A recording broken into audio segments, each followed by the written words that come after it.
दोस्त की कुर्बानी, सच्ची दोस्ती की कहानी। एक राज्य में समर नामक युवक रहा करता था। एक बार उसने राजा के किसी आदेश की अवहेलना कर दी। अपने आदेश की अवहेलना राजा को कति गवारा नहीं थी। जो भी उसके आदेश की अवहेलना करता दंड का पात्र बनता। समर को भी सैनिक बंदी बनाकर राजा के समक्ष ले गए। भरे दरबार में राजा ने उसे मृत्यु दंड सुनाया। अपने मृत्यु दंड पर समर बोला, महाराज, आपके द्वारा दिया गया मृत्यु दंड सर्वधार्य है, किंतु मृत्यु पूर्व मेरा आपसे एक निवेदन है, और वह यह है कि मुझे कुछ समय प्रदान किया जाए ताकि अंतिम बार मैं अपने परिवार से मिल सकूं। राजा ने एक सिरे से उसका यह निवेदन अस्वीकार कर दिया। तुम पर कैसे विश्वास किया जा सकता है? यहाँ से जानने के उपरांत तुम वापस नहीं लौटे तो तुम्हारा यह निवेदन स्वीकार योग्य नहीं है। राजा के ये कहते ही राज दरबार में उपस्थित प्रजा में से एक युवक सामने आया और बोला, महाराज, मेरा आपसे निवेदन है कि समर को उसके परिवार से मिलने जाने दिया जाए। उसके वापस आते तक मुझे बंदी बनाकर रख लिया जाए। यदि वह वापस ना आए तो उसके स्थान पर मृत्यु दंड दे दिया जाए। युवक की बात सुनकर राजा आश्चर्यचकित रह गया। पहली बार ऐसा कोई व्यक्ति उसके सामने था जो किसी अन्य के लिए अपने प्राण देने पर तत्पर था। राजा ने पूछा, कौन हो युवक, और उसका स्थान क्यों लेना चाहते हो? महाराज, मेरा नाम गोपाल है। मैं समर का मित्र हूँ। मुझे पूरा विश्वास है कि अपने परिवार से मिलकर ये अवश्य वापस आएगा।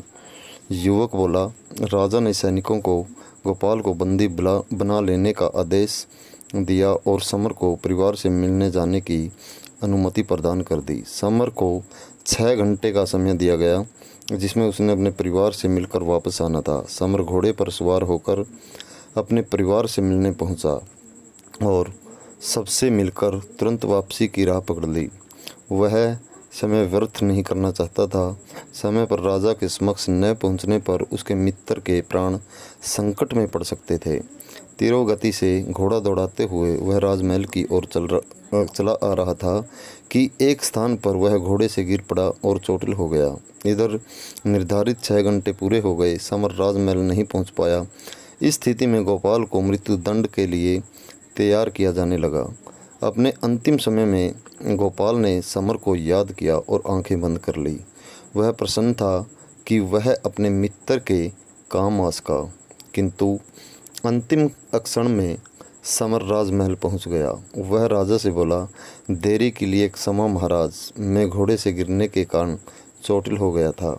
अब मैं वापस आ चुका हूँ। कृपया मेरे मित्र गोपाल को छोड़ दीजिए। समर का कथन सुनकर गोपाल ऊंचे स्वर में बोला, मित्र, तुम चले जाओ। समर बोला, नहीं मित्र, मेरा दंड तुम कैसे भोग सकते हो, और मैं तुम्हें ऐसा करने कैसे दे सकता हूँ? मेरा दंड है, मैं ही भोगूंगा। तुमने मेरे लिए जो किया उसके लिए मैं तुम्हारी आभारी हूँ। राजा समर और गोपाल की मित्रता देख बहुत प्रसन्न हुआ और बोला, ऐसी मित्रता मैंने आज तक नहीं देखी है। मैं तुम दोनों से बहुत प्रसन्न हूँ और घोषणा करता हूँ कि तुम दोनों में से किसी को भी मृत्यु दंड नहीं दिया जाएगा। मैं तुम दोनों को स्वतंत्र करता हूँ। सीख यह मिलती है दोस्तों, सच्चा दोस्त वह होता है जो हर घड़ी आप पर विश्वास करता है और आप उसके साथ खड़े रहते हैं और वह आपके साथ खड़ा रहता है। ऐसी ही मोटिवेशनल कहानियाँ सुनने व देखने के लिए कृपया करके हमारे चैनल को सब्सक्राइब कर लें, बेल आइकन को प्रेस कर लें ताकि आगे आने वाली वीडियो का नोटिफिकेशन आप तक पहुंचता रहे, और शेयर करना न भूलें दोस्तों। जय हिंद।